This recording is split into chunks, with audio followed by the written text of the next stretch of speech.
एक नई वीडियो के साथ डिफेंस टुडे में आपका स्वागत है। पहले इस चैनल का नाम रिव्यू मास्टर विक्रांत था, अब इसका नाम डिफेंस टुडे हो चुका है। बात करते हैं एचएएल की। एचएएल की तरफ से खबर आ रही है कि एएमसीए के लिए अब एक जॉइंट वेंचर बनाया जाना है। इस जॉइंट वेंचर में एचएएल के अलावा 4 पार्टनर्स होने वाले हैं। एचएएल का इस जॉइंट वेंचर में जो स्टेक है वो 50% का होगा। साथ ही साथ जो 4 और पार्टनर्स होंगे वो 12.5% के साथ इक्वली 50% कुल मिला के शेयर ओन करेंगे।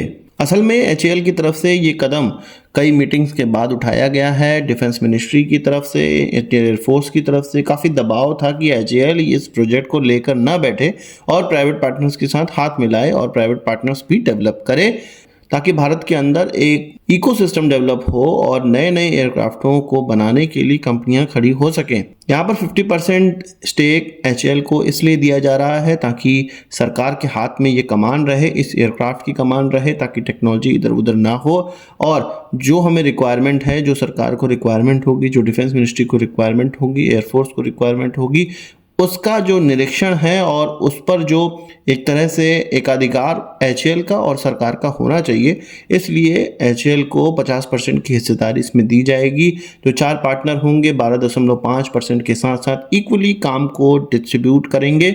इन 4 कंपनियों में से एक कंपनी को जो वर्क पैकेज 1 है वो फुली इक्विप्ड फ्रंट फ्यूजलाज और लैंडिंग गियर असेंबली के साथ डिलीवरी करनी होगी। दूसरा जो पैकेज होगा, दूसरा वर्क पैकेज होगा, यानी कि दूसरी कंपनी को जो काम दिया जाएगा वो फुली इक्विप्ड सेंटर फ्यूजलाज और एयर इनटेक और आइलरॉन असेंबली उनको प्रोवाइड करनी होगी।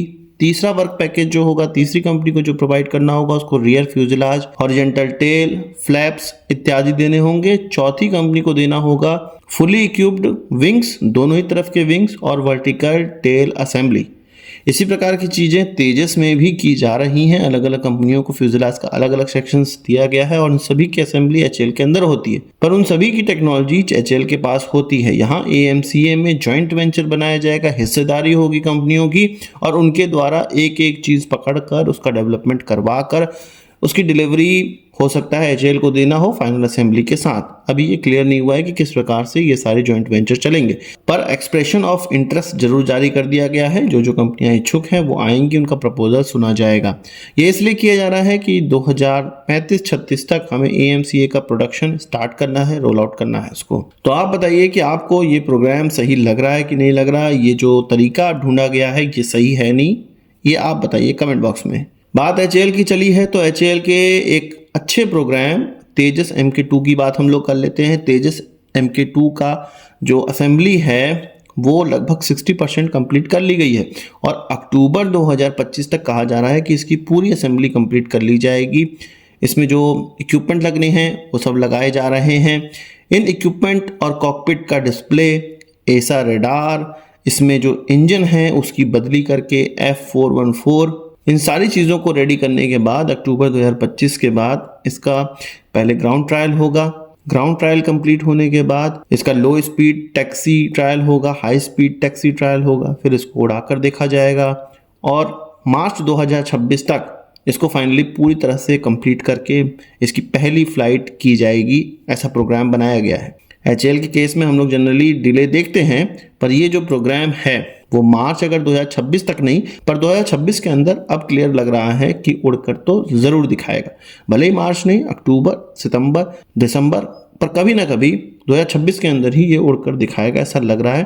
अगर इंजन की प्रॉब्लम नहीं होती है, अगर यूएस ये जो F414 है जो कि पहले बनकर ही यूएस से आएंगे वो हमें आसानी से वो दे देते हैं। तो आपका क्या कहना है कमेंट बॉक्स में बताइएगा।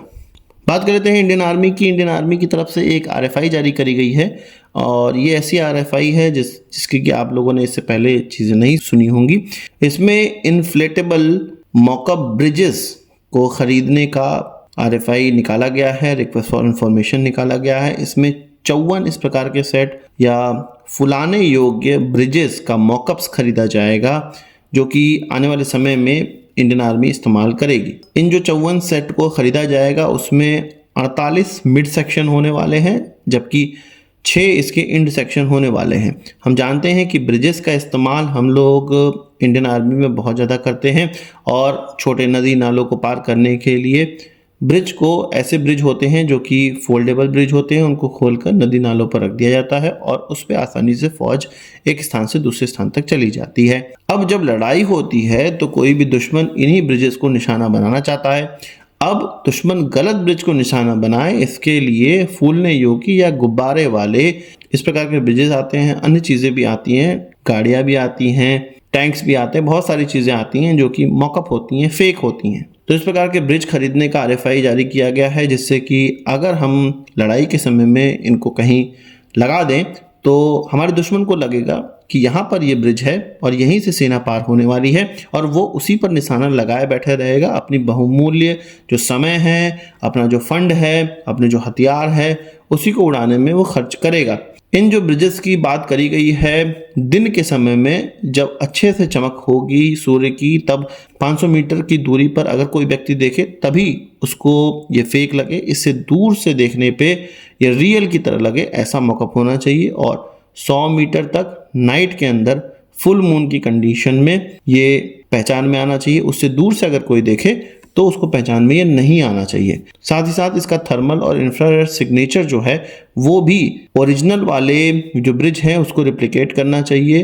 ये पता नहीं चलना चाहिए अगर कोई इंफ्रारेड सिग्नेचर देख रहा है कि ये मॉकअप है, इस तरह की चीज़ें पता नहीं लगनी चाहिए। मतलब लोहा जब गर्म होता है तो वो थर्मल और इंफ्रारेड सिग्नेचर जनरेट करता है, कुछ उसी प्रकार का ये इन्फ्लेटेबल जो ब्रिजेस हैं, फेक मॉकअप्स हैं, वो भी इसी प्रकार का थर्मल और इंफ्रारेड सिग्नेचर जनरेट करने चाहिए। तो आपको ये सुन के कैसा लगा, कमेंट बॉक्स में ज़रूर बताइएगा। बात कर लेते हैं, डिफेंस मिनिस्ट्री के द्वारा एक और एक्विजिशन किया जाना है, जिसके लिए अब मन बनाया जा रहा है और उस प्रोक्योरमेंट को इनिशिएट किया गया है। इसमें 11 रिजिड हल बोट्स खरीदने हैं जो कि एम्फीबियस होंगे। ये जो रिजिड हल बोट्स हैं, इनके नीचे पहिए लगे होते हैं, हाइड्रोलिक कपलिंग लगी होती है। इसके माध्यम से जब ये छिछले पानी में या ऐसे स्थान पर जहाँ पानी बहुत कम है, ज़मीन आ जाती है, वहाँ पर पहुँचते हैं तो इनके जो पहिए हैं उनको डिप्लॉय किया जा सकता है और ये पहियों के माध्यम से उस छिछले पानी को या ज़मीन पर चलने लगते हैं और फिर से जब पानी आता है तब ये बोट में कन्वर्ट हो जाते हैं, या इनके व्हील्स को बंद कर लिया जाता है और इसको बोट की तरह इस्तेमाल किया जाने लगता है और ये हाई स्पीड बोट बन जाती हैं। इस प्रकार की चीज़ें जो हमारे गुजरात के इलाके में क्रीक्स हैं वहाँ पर किया जाता है या वहाँ पर किया जाएगा, या हमारे जो बंगाल के इलाके में जो क्रीक्स हैं वहाँ पर किया जाएगा। जहाँ पर कब पानी छिछला हो जाता है, कब पानी गहरा हो जाता है, ये क्लियर नहीं होता है। हमारे जो लोग हैं जो वहाँ पर पहरेदारी कर रहे हैं उनको इस प्रकार की बोट्स की आवश्यकता हो सकता है, इसलिए इसके प्रोक्योरमेंट को इनिशिएट किया जा रहा है। यहाँ पर 11 इस प्रकार के बोट खरीदे जाने हैं। पर क्या हमारा देश जो कि 3 तरफ से समंदर से घिरा हुआ है उसके लिए 11 बोट काफ़ी होंगे? मुझे नहीं लगता। एक बोट में 6, 7, 8 लोग जा सकेंगे और 11 बोट में कुछ 88, 89 या 100 लोग जा सकेंगे। किसी युद्ध के सिनारियों में या किसी पेट्रोलिंग में या किसी जगह पर नज़र रखने के लिए कम से कम 100 बोट इस तरह के हमारे पास होने चाहिए जो कि अलग अलग स्थानों पर डिप्लॉय रहे, तब जाके भारत की जो सुरक्षा है वो हो पाएगी। आपको इस पर क्या कहना है, इसकी संख्या पर क्या कहना है, कमेंट बॉक्स में ज़रूर बताइएगा। आज की इस वीडियो के लिए बस इतना ही। आशा करता हूँ आपको वीडियो पसंद आया होगा, आपको एक बड़ा आंसर जरूर देंगे। इस वीडियो संबंधित सवाल से चाहो कमेंट बॉक्स में जरूर लाइएगा और यदि आपने हमारा चैनल सब्सक्राइब नहीं किया उसे भी कर लीजिए, क्योंकि हम इस प्रकार की वीडियो लाते रहते हैं। नमस्कार, थैंक यू, जय हिंद।